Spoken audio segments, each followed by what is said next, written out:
বলিউড যত গ্ল্যামারাস ততই এখানে গ্রামি আর কেচ্ছা।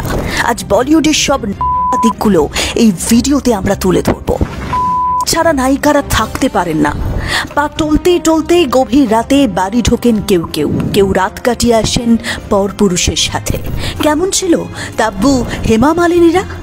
এরা পরের ঘর ভাঙায় ওস্তাদ ছিলেন, তেমনটাই তো বলিউডে কানাঘুষো আছে। মনীষা কৈরালা একসময় দাপুটে অভিনেত্রী, কিন্তু ছাড়া ইনি থাকতেই পারতেন না। শরীরে বাসা বাঁধে মারণ রোগ। এই যে আমাদের সুন্দরী আলিয়া ভাট, রাত বিরিত খেয়ে টলতে টলতে তাকে গাড়িতে তোলা হলো। সুন্দরী নায়িকাদের এই তো আসল রূপ। কাজল ব্যাড বিহেভিয়ারের জন্য ফেমাস বলতে পারেন। কি তার ব্যবহার! এই যে কাজল রানী মুখার্জির বাড়িতে যখন দুর্গাপুজো হলো, দেখেছেন নিশ্চয়ই পাপারাজ্জিদের সাথে কি ব্যবহারটাই না কাজল করেছিলেন।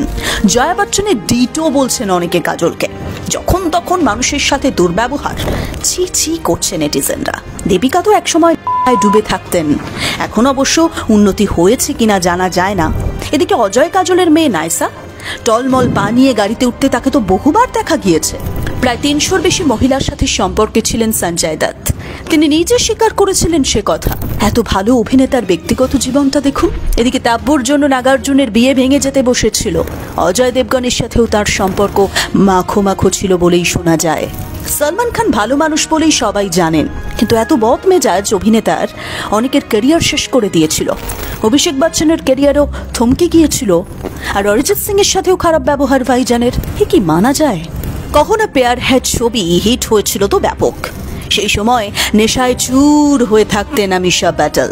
তার নেশা এতটাই তীব্র ছিল যে সেইভাবে আর পরের ছবিগুলোতে তিনি চান্সই পেলেন না। শ্রীদেবীও নেশায় মেতে থাকতেন। বেবতু ওয়াইন পেলে সব ভুলে যান। লোকে বলে করিনা কাপুর খানের মতো অহংকারী নায়িকা নেই বললেই চলে বলিউডে। আলিয়ার দিদি পূজা ভাট মাত্র ১৬ বছর বয়সে ধরেছিলেন, কারণে জ্যাকি শ্রফের ক্যারিয়ারটাই নষ্ট হতে বসেছিল। মাতাল অবস্থায় গাড়ি চালানোর কারণে বহু বিতর্ক হয়েছে। আমাদের বং বিউটি রানী মুখার্জি, ড্রিঙ্ক করার রেকর্ড তাঁরও রয়েছে। ঋষি কাপুর তো ভক্তদের তোয়াক্কা করতেন না। তার অহংকার এবং দেমাকের কথা রণবীর কাপুর নিজে জানিয়েছেন। রণবীরও কিছু কম নয়। বলিউডের ক্যাসেনোভা একাধিক নায়িকার সাথে সম্পর্ক ছিল তার। পাকিস্তানি অ্যাক্ট্রেস মাহিরা খানের সাথে তার ধূমপানের ছবি নিয়ে মারাত্মক হইচই হয়েছিল। পার্টি অ্যানিমেলদের মধ্যে আর একজন হচ্ছেন অর্জুন কাপুর।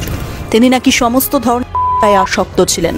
ও কিং খানের ছেলে আরিয়ানের কথা তো বলাই হলো না। এই বয়সে জেলের হাওয়া খেয়ে এসেছেন তিনি। সে তো শাহরুখ তার প্রভাব প্রতিপত্তি খাটিয়ে ছেলেকে মুক্ত করেছেন, কিন্তু যা রটে তার কিছু তো নিশ্চয়ই বটে, তাই না? যে বলি তারকাদের দেখে আমরা ইন্সপায়ার হই, তাদের কি কেচ্ছা ভাবুন তো। কালচার, সবাই নেশা করছে, টাকা ওড়াচ্ছে, শরীর নিয়ে খেলছে, কিছুটা প্রভাব কি আমার আপনার জীবনেও পড়ে যাচ্ছে না? এই বলিউড তারকাদের দেখে আমরা শিখবোটা কি? কি মত আপনার? জানিয়ে ফেলুন কমেন্ট বক্সে। আর বিনোদনের যাবতীয় লেটেস্ট আপডেট পেতে সঙ্গে থাকুন বেঙ্গল এজের।